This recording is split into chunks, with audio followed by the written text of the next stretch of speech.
This lock is quite old. It shouldn't be much of a challenge.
I need to find where the safe is hidden and lockpick it.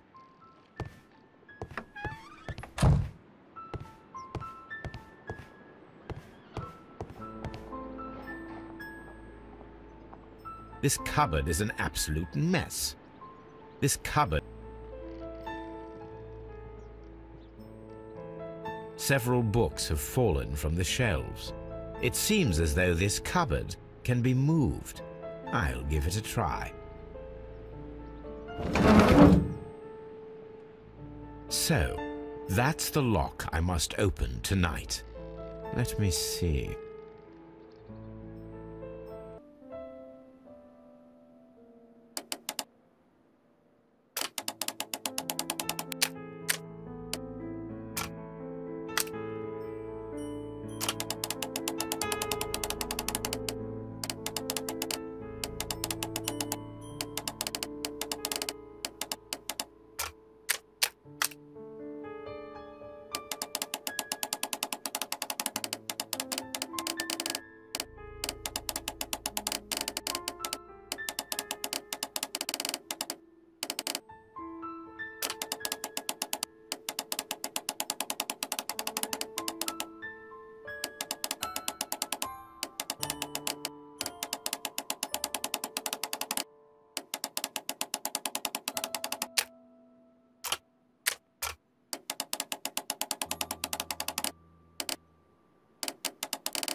What a surprise! Another lock.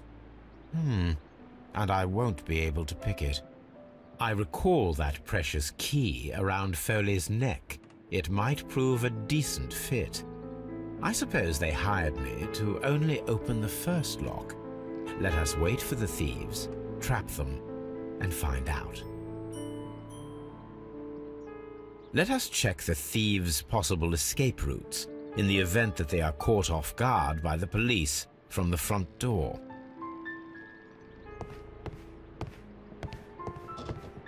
This door is a perfect means of escape in an emergency.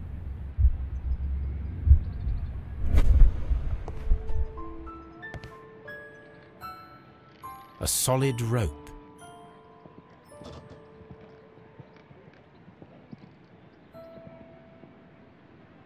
This door leads to a kitchen, which holds the shortest route to the back door.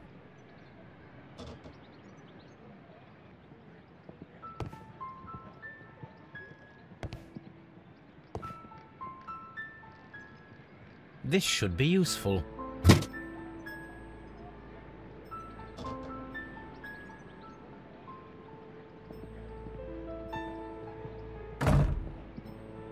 The door is now blocked.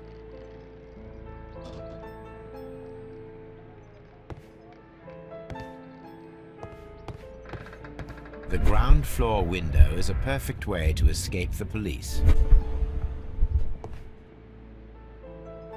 This works very well. No one will escape through this window now.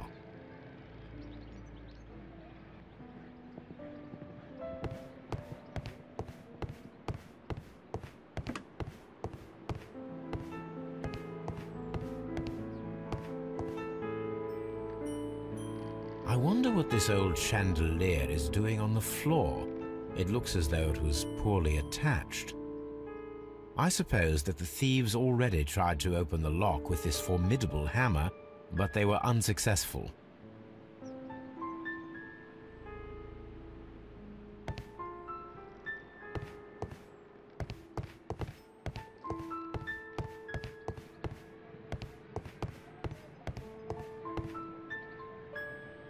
This should be useful.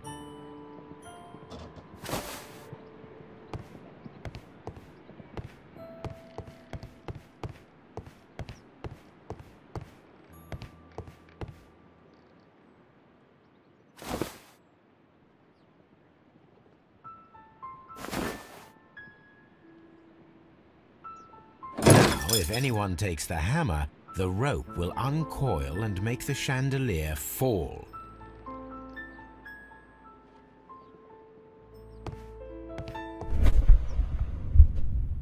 If he runs through the dining room and takes a sledgehammer to force open the door, the chandelier will knock him down.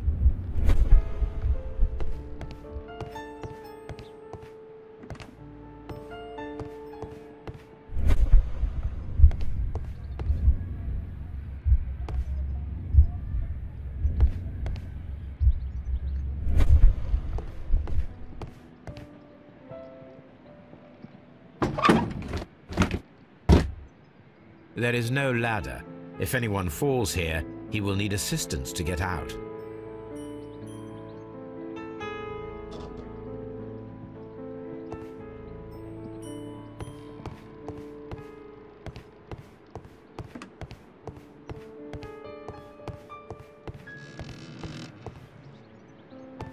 Although this window is high above the ground, it would be possible for one of the thieves to attempt to use it for their escape.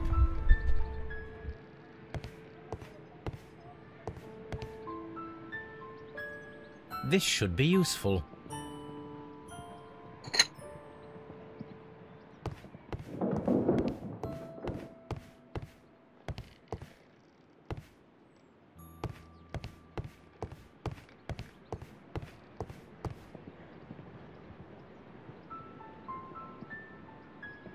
One step on these beads, and our thief will go flying. I should walk carefully here, else my plan will be ruined.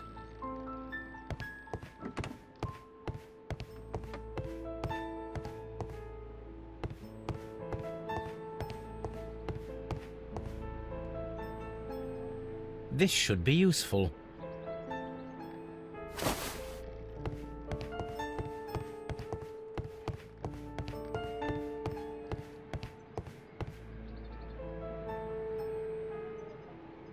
Now, it's not an open hatch, just a nice carpet on the floor. I should walk carefully here, else my plan will be ruined.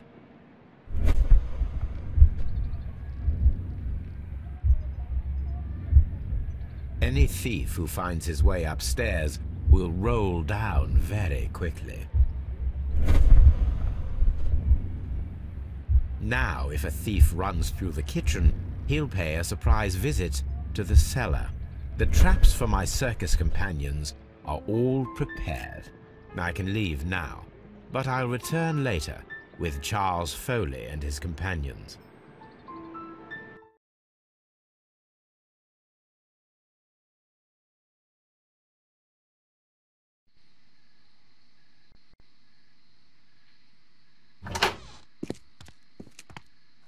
Police! Police!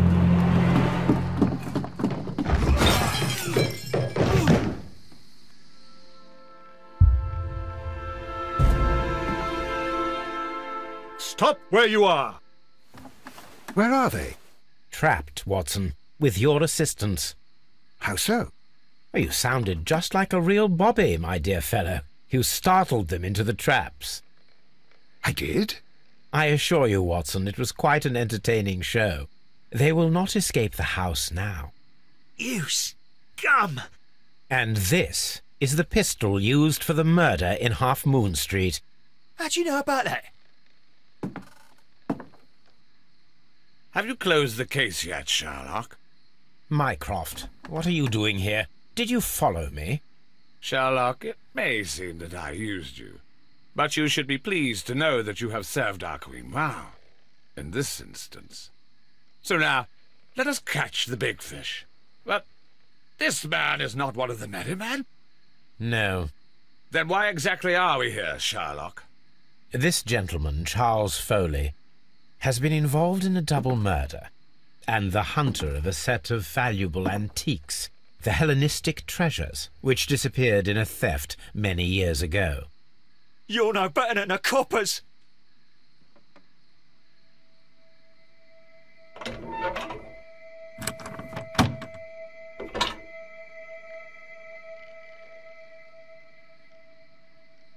Holmes, that is incredible. The Hellenistic treasures. Indeed. Nothing but trifles. Where are the merry men? I don't know why you are asking me, Mycroft. They are yours to find. I'll see you soon, dear brother.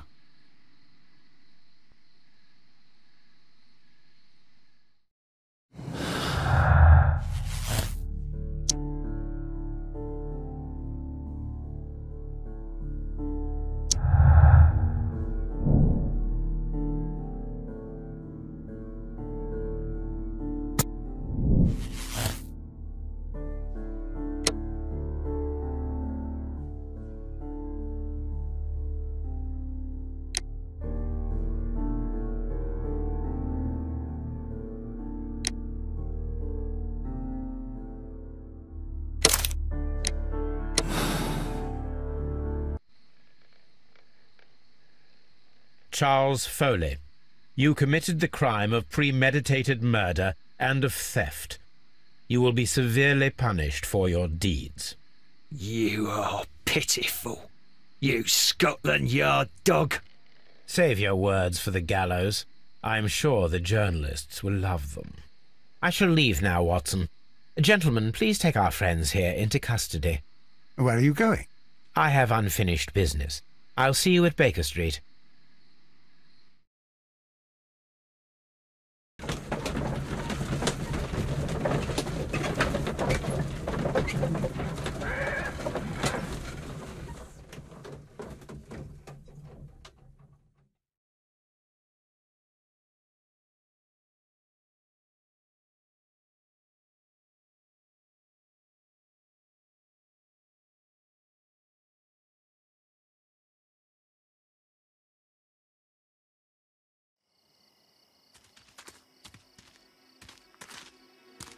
Be careful with the lamps. Don't bring them too close to the barrels. Good evening, gentlemen. Who's there? That is of no importance. What matters is who you are and the plans that you have here. So you can stop us from carrying them out? Eventually, yes. Hey, careful. You'll blow us all up. I'm listening. We are a group known as the Merry Men. But I suppose you knew that already. We are the men who've already lost everything of value in their lives. We are ruined shopkeepers. We are workers who were fired from their jobs. Honest people who were robbed. We were forced out from our homes and thrown onto the street. And all of this in the name of the so-called law. The laws that were set out by our government. The laws that make the commoners only more vulnerable and the wealthy more protected. We are not only from the British Empire. Some of us are from the New Lands, America, Australia, and we are many. But men we are still, and we are merry for that we stopped being afraid.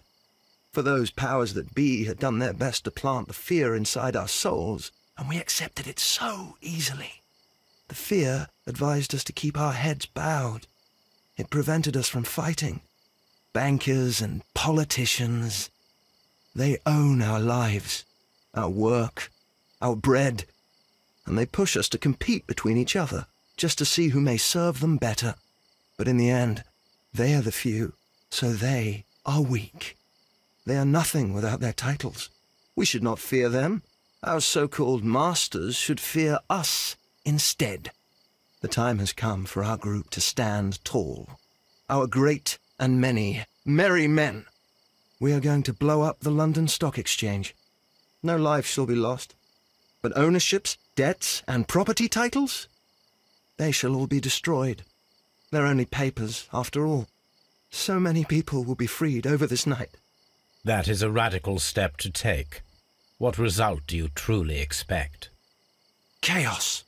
But soon people will understand that they are free, and that they don't belong to anyone. They will be able to work for themselves, together, without letting the rulers dictate what to do, and finally justice will arise. What you are intending to do is a crime. It is not justice. How do you see justice, then? Kids go to prison for a loaf of dry bread. And how many lords do you see punished for stealing from their people, sending them to their deaths in mines or overseas to fight for land? Our masters wouldn't hear us. So now it's time to sing the song of the merry men. Will you let us do our duty?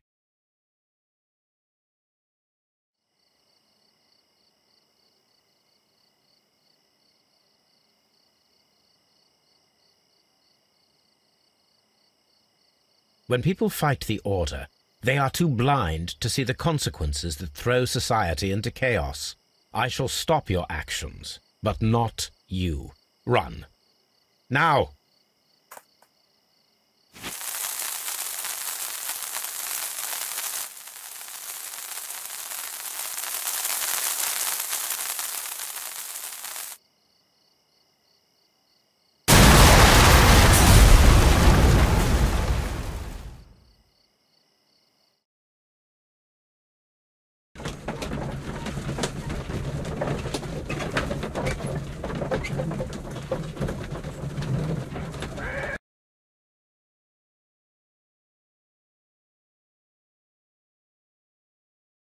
So, you're interested in Russian literature now? Quite, lately. It is an interesting book. I remember a few lines.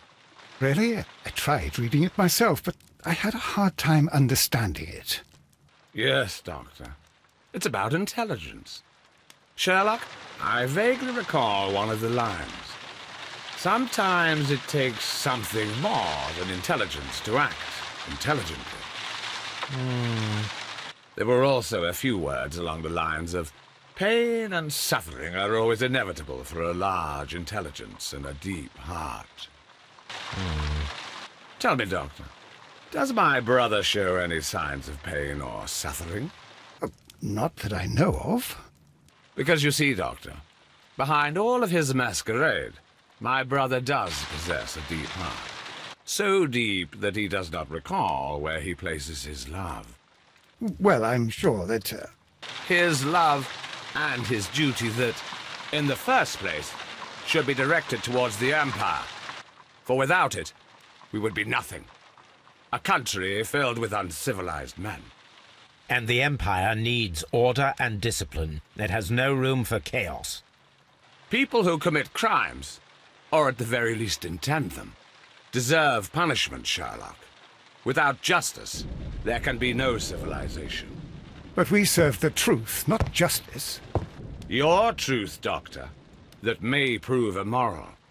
Allowing people to terrorize London, destabilizing the whole empire. Terrorize only the powers whom you serve, Mycroft. Not I, not Watson, not Mrs. Hudson, not Wiggins. Sherlock, the merry men are to be stopped. Not by me. You created the merry men. Stop them yourself. Only make sure that you don't create 10 more merry men by arresting the one. Good night, Dr. Watson. Anything in the post, Watson? Any clients worthy of our attention? Only a second reminder from Mrs. Hudson about our new neighbour. She urges you to remove your... Oh, I don't care about that. Holmes, the lady who will be moving in shortly has requested the use of our spare room to place all of her boxes. Wait, what? A lady?